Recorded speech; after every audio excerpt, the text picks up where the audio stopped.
So recently, I've been trying to find a psychologist or psychiatrist to deal with some stuff. And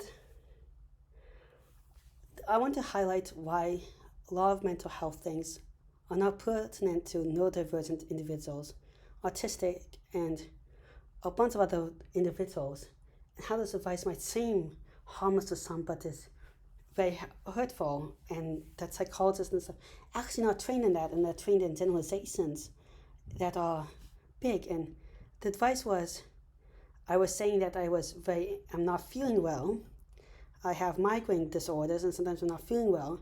And then my head, and I have a lot of things that is in my head now, and I need to sort out my head because and I'm having a lot of anxiety. And I get, oftentimes from professionals, I get mental health advice that's like, it's okay to feel this way, or blah, blah. You don't need to sort out for your feelings now. Just take a calm breath. Do this meditative exercise. Blah, blah, blah. It's okay to feel sad at the moment. You don't have to figure out why you feel sad. You can feel sad with no reason, but let's work on being happy. The thing is, I absolutely have to work out through all my feelings all the time and everything I do. And what I need is someone to talk out through and organize my thoughts. And I was saying I can't have my thoughts organized in the moment. I don't know what I need to do. And they're like, you don't have to organize your thoughts in a moment. You can just take a break, take a breather, and meditate and calm down. No, I can't. For some people, yes, that is legit valid advice. But for me, and after disclose my diagnosis and stuff like that, I think that may be why they took it so long, is I can't, because I don't know what I'm feeling. I don't know anything almost at a subconscious level. I need to consciously work out everything. And some neurodivergent individuals are this because I lack a sense of self and I lack a sense of this basic awareness without thinking. To put this into perspective is, if I'm happy, if something would make you happy and you just feel happy, that's not me. I have to think, oh, this thing, something starts happening to me, and I have to think, what am I feeling? Oh, this is happiness. Oh, what am I feeling? On opposite, this is anger. But what happens when I don't work it out is that it's not like I don't feel anything. It's just that there's some unidentified thing that's swirling around my head, and it builds up and builds up until I burst. And it can burst in happiness, it can burst in anxiety, it can burst in anger, it can just be general confusion. I just burst. And I go panic, and I also cannot think any longer because my head is so disorganized. I can't stop thinking. My head is a giant mess that needs to be sorted through. And if I don't actively sort through, I just get this giant mess that gets overwhelming, and I start feeling worse, and then I'm not aware of what I'm doing, and I can just run around in circles, scream my head off. But if I can sort out my thoughts, I can stop it, and I start cutting off myself from the world.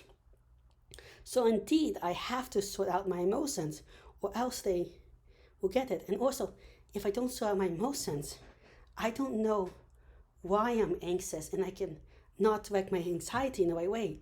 I might be anxious because of 20 other things that happened, but if I don't sort out what's making me anxious, you might come, and I might take the anxiety out on you, which is not fair for you. But if I sort it out, I know I have a problem at the moment, and I won't take it out on you. I might be upset, I might not be the best to work with, but I'm not going to yell at you. And this is the problem with a lot of people, is that they take out their emotions on other people that don't deserve it. But also, like, if you sold me something to make me happy and I haven't figured out that it's you, I might not show appreciation or anything. And it's a huge thing. But it's also that when I don't sort out things, I can't do things like basic tasks. Like when I'm hungry, if I don't sort out my feelings of hunger and everything, I will not eat. I have to think about eating at a conscious level. I have to think about taking my meds at a conscious level. Everything I do, I have to think about at a conscious level. And when my head is confused, I can't eat, I can't drink, I can't sleep properly. I am totally dysfunctional. I can't do basic tasks. That doesn't mean like I have to sort through everything, but as long as I have to say, in this moment, this is why I'm feeling because of this reason, this is what I have to do, let me focus, or I will not eat or drink. It becomes a basic survival thing. I mean, and I also just feel, I also have to think about my body at such a basic level, because sometimes I see my hand and I don't recognize it's my own hand. I get woken up in the middle of the night all the time, or by other things, because my hand touches me and I don't realize my hand, and I have to think about it. I've been in severe pain, and I have to think about, oh, I'm in Schitt's Creek, or whatever you want to say, or I mean, whatever you want to say, because I don't know that on a subconscious level. It's only at the conscious level, or that I'm doing something in my body and I'm bumping into things and I didn't realize I bumped into something. So I'm just not aware of my body or anything, and that feeling of lack of awareness is something hard to get through. But a person with better organizational skill, better awareness, does not have to deal with that. And then I have tried just not thinking about stuff and letting go. And it doesn't work with my mind, because my mind I can't turn off. It's always hyperactive. And then I just get into this confused state again of delirium. So no, what does help people like me is not this new mindful practice of just accepting your emotions and not judging them or something like that. I don't even know if this is real mindfulness at this point. And not just the breathing is I need ways to organize my head. And I don't mean I have to organize every thought, but just in the moment. And the ways now every person is different in how they organize their head. And I'll also get to the second part of something different. For me, I cannot think straight, I cannot organize the head unless I walk. And even if I'm super sick, I have to get up and walk. Or else I will literally just sit there throwing up, and then suddenly get a burst of energy and run around in circles and get myself to be worse. So now and then I have to take walking breaks. When I'm walking or moving, I can sort out my thoughts and get them more organized. I also do that whenever I have a big feels coming up. If I have a big feeling, or whether it's upset or I'm happy, I have to walk. Now I can walk and talk, but I have to walk. And some people think I'm walking away when something is going on. No, I'm not. I'm trying to actually think about what you're saying so I understand it or process it at some basic level. I can't even talk sometimes if I don't move or walk.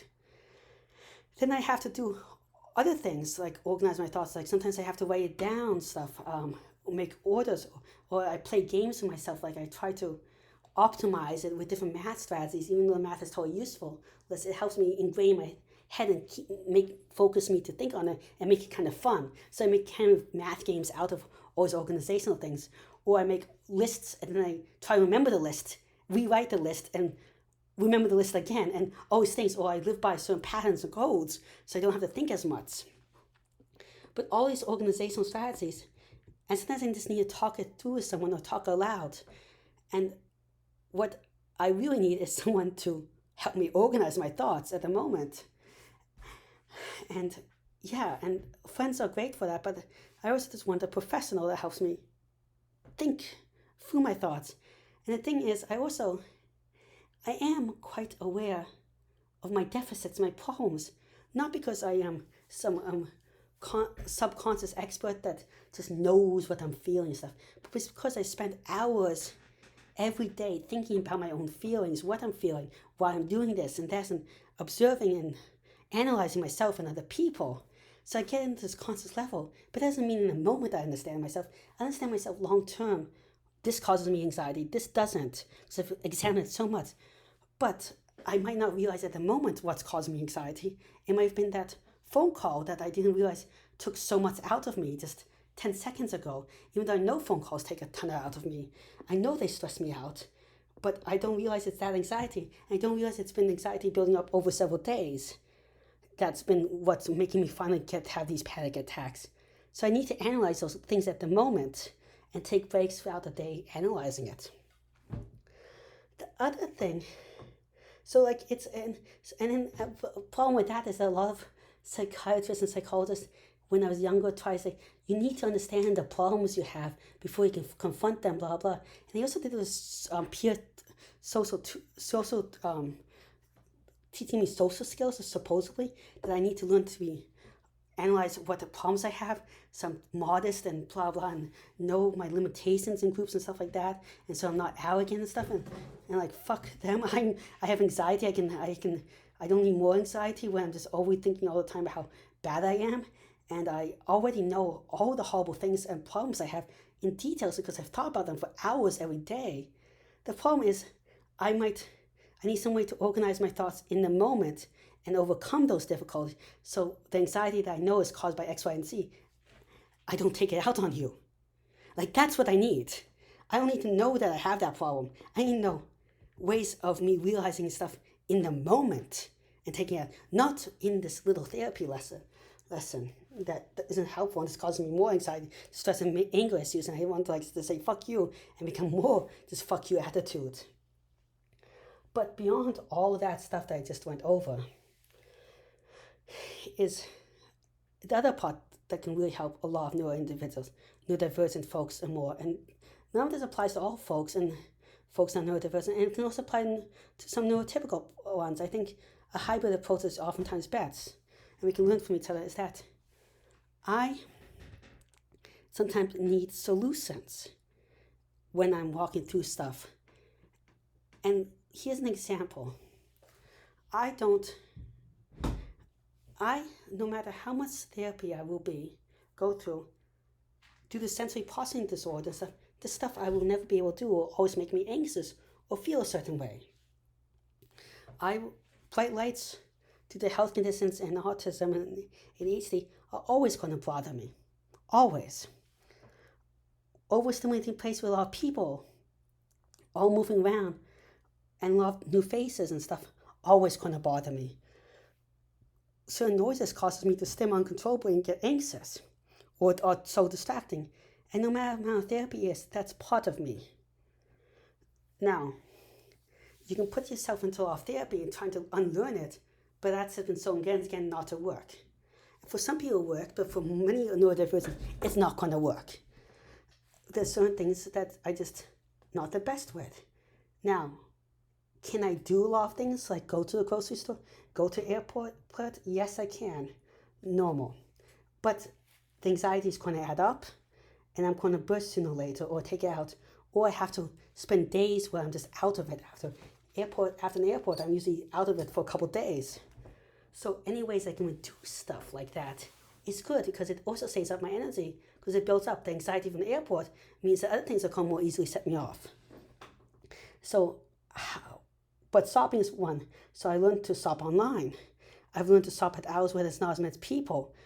I've learned to also walk outside when it's more dark outside, so the light bothers me less, and so on tricks. Sometimes I use physical barriers, so I don't see as many people on my sides, so I can navigate more easily. Just blocking out parts of my visual view frame.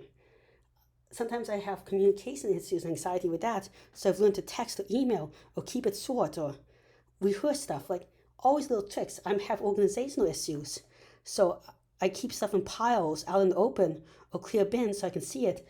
Otherwise, I will not remember things or not think about stuff in the moment, because my head is so much chaos that I need to really sometimes see stuff to act on it. I've learned tricks with a bunch of other things.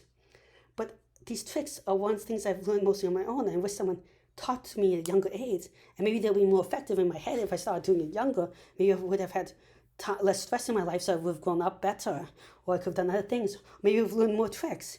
To someone to help me with tricks or figuring out alternative ways of just doing stuff that works better for my own brain, so I can save that energy up and I can be happy overall. And when something is stressful or I have to do something stressful, I have that reserve of energy.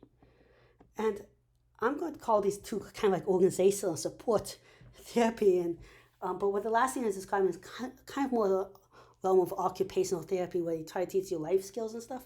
But it's really useful, and it's also useful for treating stuff like depression and anxiety in ways of individuals, because those individuals might not have the energy to go out some days, and maybe not going out makes them more stressed because they think they are not clean or something because they haven't showered in a while. But if they can learn ways that they can clean themselves with less energy, or that they can do stuff in a more easy way so they have more energy to go out and be happy, that can help depression, and it can stop also from you self-sabotaging yourself, thinking that oh, I haven't cleaned the house, I'm awful, and get even more depressed. I have cleaned the house, I accomplished something. And also organizing your thoughts can help you keep maintain a job and stuff that can help maintain happiness. So it also works for great for the depression and everything. But we often ignore these disciplines of psychology because it doesn't seem like as fancy or something like that. It seems more like basic skills, life skills that everyone should have. When I'm a professional that does super complicated analysis, stuff like that. But it's not what we need. And also, I think we ignore it because of neurodivergent people just looked upon and we're a minority. And the thing about psychological research and psychology is that they try to get rid of the errors by getting rid of outliers and stuff. And more with bad statistics. And I've made a whole video about bad statistics and just how it messes up science. But sometimes the outliers, the neurodivergents, are real people, and you're excluding them, and then we get hurt even more. And this whole thing is even worse than I'm saying, because it's also this gone to pop psychology with people giving out just awful advice all the time. All the time, just let it go. I can't just let it go. I need to organize my head before I let it go. Or just breathe and stuff. And I can't sit still.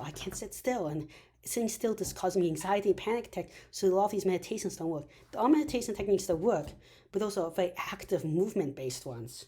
Like sometimes you find in Kabbalistic meditation, which is a whole separate rant that people get wrong all the time. But yeah, and then you have this, then when these things that work for so many people promoting don't work for you, you kind of feel gaslit or blame yourself because it should be so simple, it's not working for me. Or when you give up on a psychologist or a person for self-help, like why you gave up, you should try harder, you should seek help, and you don't realize how tiring it just makes you feel even worse. Well, and it's so hard finding help these days with these things. And when you ask a lot of people for help with these things, they look down upon you because it's like, you want help? Just talking this basic thing through? It really bothers me. Now, I also want to end in a happy note. I know this kind of dragged on.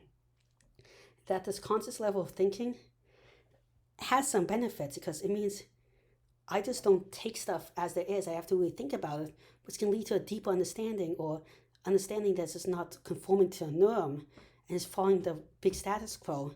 It can also be very exciting stuff when you just can carry up in your thoughts for hours and you can just sit there thinking and not having to have massive entertainments to please you.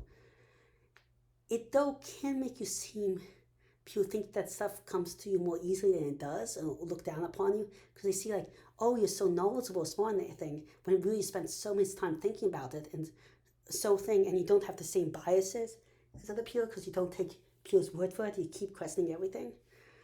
But then they don't get why you can't do basic tasks for the exact same reason. Well, thank you very much for listening. Please like and subscribe. It really helps the channel out. I'm trying to reach 1,000 subscribers in a year and 4,000 watch hours, which is really hard, but with your help, I think I can do it. Also, if any of these for future videos, comments, or suggestions, please leave in the comment section below. Again, thank you very much. Goodbye.